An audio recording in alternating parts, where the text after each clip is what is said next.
What's up everyone, Kyle here. You're watching Drivin and Vibin. Today we are talking about 10 places to camp for free in Arizona this winter, so stay tuned. Welcome back to the channel everyone. Thank you so much for being here today. I am getting so excited because this Airstream renovation is about 60 days from being done. Once we wrap up with this, our rear ends are heading out to the desert to do some wonderful desert winter camping.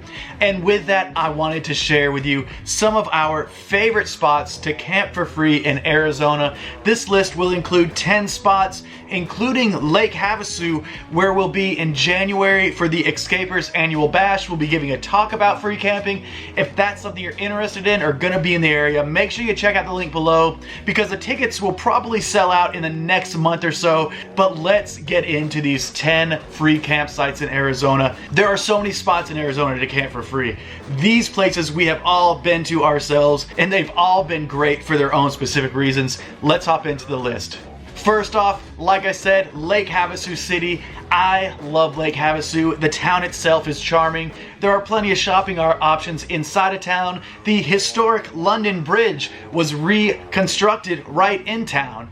And there is great boondocking on the outside of town. We spent about a week at Craggy Wash in Lake Havasu last year. It is a beautiful dispersed camping site. Lots of RVers there, but the spot is big enough for everyone to spread out.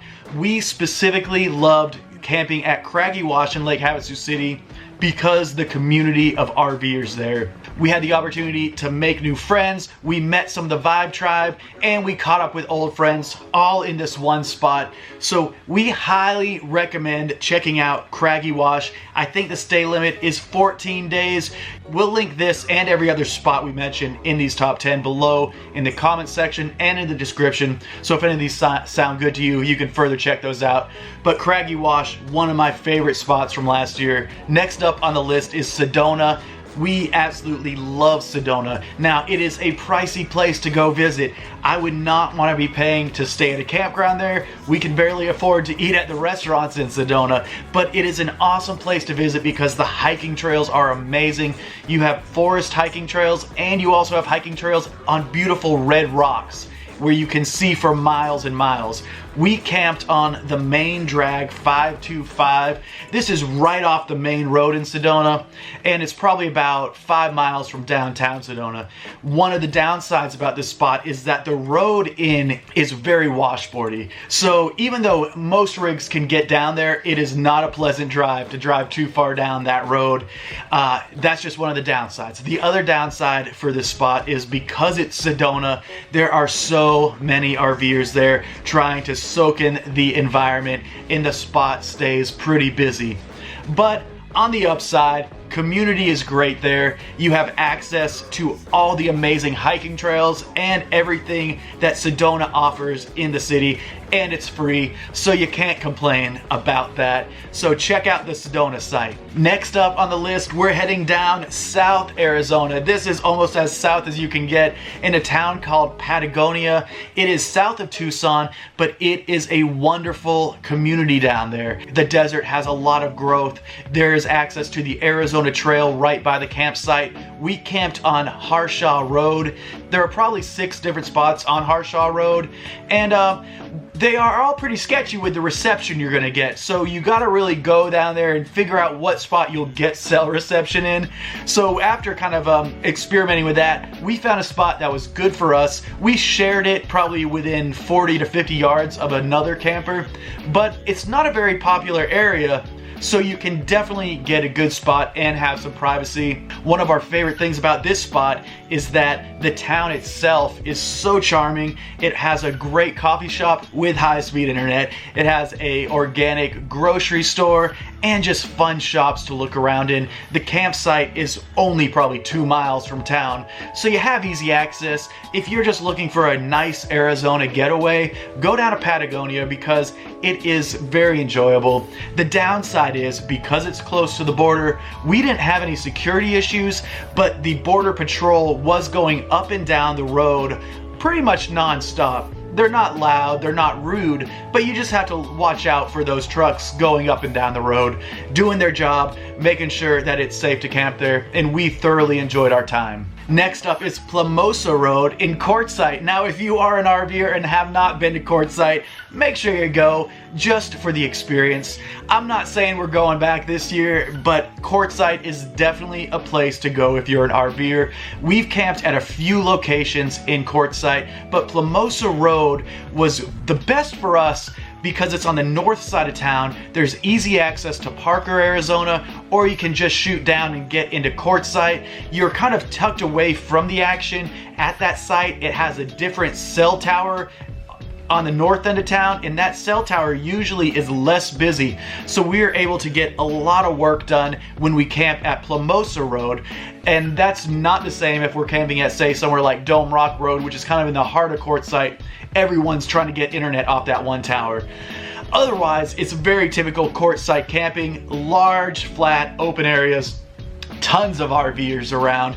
We go for the community, and that's what we get there. So we enjoy Quartzsite for the community, for the high-speed internet at Plamosa Road, and it's just easy boondocking with the flatlands and easy access roads. Next up on the list is Flagstaff.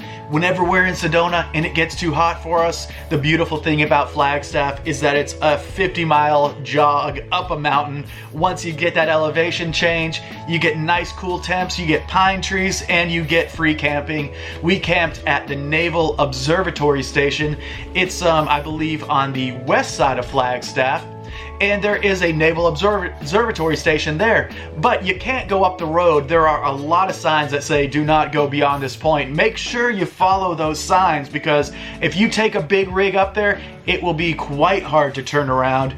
But that's not to worry. Whenever you follow the GPS to get to this spot, you'll probably see a few other RVers down there, and you'll know where to turn off.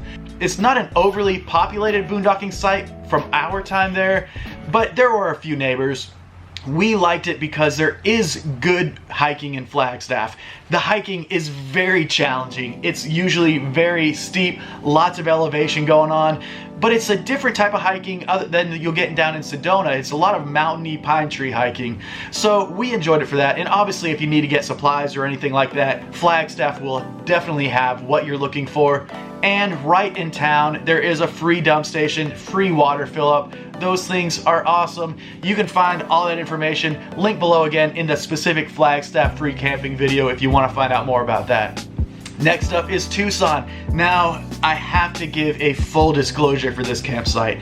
It's called Snyder Hill. It's right outside of Tucson. Every time we go there, it gets worse and worse. And I hate to say it because the location there is amazing. Access to the city is so easy from Snyder Hill. The problem with it though, because it is so close to the city, is it becomes overpopulated with long-time campers there.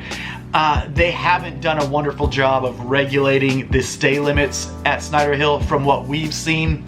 We do go there whenever we want to go to Tucson. I mean, it's free camping and it's close to the city, so that's great. But honestly, we're not going there to hang out and chill because it's just too congested. There's too much activity going around at the campsites, but it is a wonderful place to stay if you're going to Tucson. Next up on the list is not even in Arizona. All right, so I cheated this one time. It's called American Girl Mine. The reason I include it in this list is because the closest city to it is Yuma. We love camping at American Girl Mine. It's right across the border. It's right within a short drive to Yuma. Yuma has so much history to offer, a lot of shopping to offer, and great food there. So I wanted to include it. We won't touch on it for too long. The one thing to consider if you're going to American Girl Mine is that every time you cross the border from Arizona to California to get to the campsite right across the border, you have to go through this agricultural checkpoint. It's not usually a big deal. We've never had any agriculture taken from us, but just keep that in mind. A lot of people have had experiences with that agriculture checkpoint. In fact, if you have had experience with that checkpoint, leave it in the comments below. Let everyone know what type of experience you've had at that checkpoint. But American Girl Mine is great if you want to experience Yuma and have a really nice camp spot with high-speed internet, flat terrain, large spaces, and easy access, even a water fill up, and a place to dump your trash right down the road. So had to include it in this list just because the awesome amenities it includes and its proximity to Yuma. Next up is Darby Well Road in Ajo, Arizona. Like Patagonia, this one is way down south. You have to almost go to the border to get to this campsite. It has some of the same challenges as Harshaw Road in Patagonia as far as the border patrol up and down the roads, you know, keeping it safe, keeping an eye out.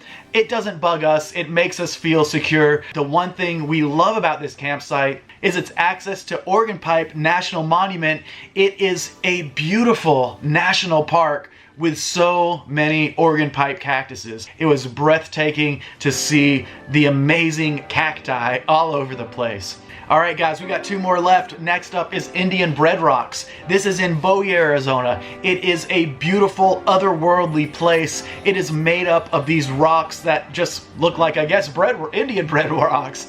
And it's amazing because you can climb all over them. Once you get to the site, you have access to the whole area by foot, and you can really get out and explore. Now, if you're in a Class A or an extremely large fifth wheel, you can't access the road too far beyond the entrance. There are 2 sites right at the entrance that you can camp at if you're in an oversized rig. But if you're in a small travel trailer or a van, you can go a little ways down that road and find another spot that's more secluded, a little more private. One of the good things about this site as well is there's a gas station on the east side of town that has free water to fill up, so that's always a plus whenever you can take advantage of some free services at local gas stations or facilities. Last on this list is Whitewater Draw in McNeil, Arizona. This site has 2 amazing features to it. First, it's a bird sanctuary, so if you go there during the right time of year, which we accidentally did, there are tens of thousands of cranes. These cranes are so absolutely loud, but majestic and amazing, because in the morning, I guess it's when they get up and they all fly together. They come back in the evening and land at this Whitewater Draw, and it is just a sight to see. Now, that's not why we came to this site and took advantage of the free camping, but it was an awesome surprise to see when we got there. Why we went to the site is because its proximity to Bisbee. There are very few free campsites near Bisbee, Arizona. It is an awesome town though that I recommend every RVer check out. The culture there, the buildings there, the historic mines, they all made up for this awesome microculture in southern Arizona. So go to McNeil, check out the free camping there, take a day trip to Bisbee. I don't think that you'll be disappointed. So those are 10 free campsites in Arizona. Now, like I said in the intro, check out the Escapers Annual Bash. That is what's bringing us to Arizona at the beginning of next year once we get done with this Airstream renovation. But you can see we got walls up. It's looking good in here. We're gonna start building out in the next few days. So expect to see us out on the road and expect to see us in the desert in Arizona. Thank you guys so much for watching. We'll see y'all next time.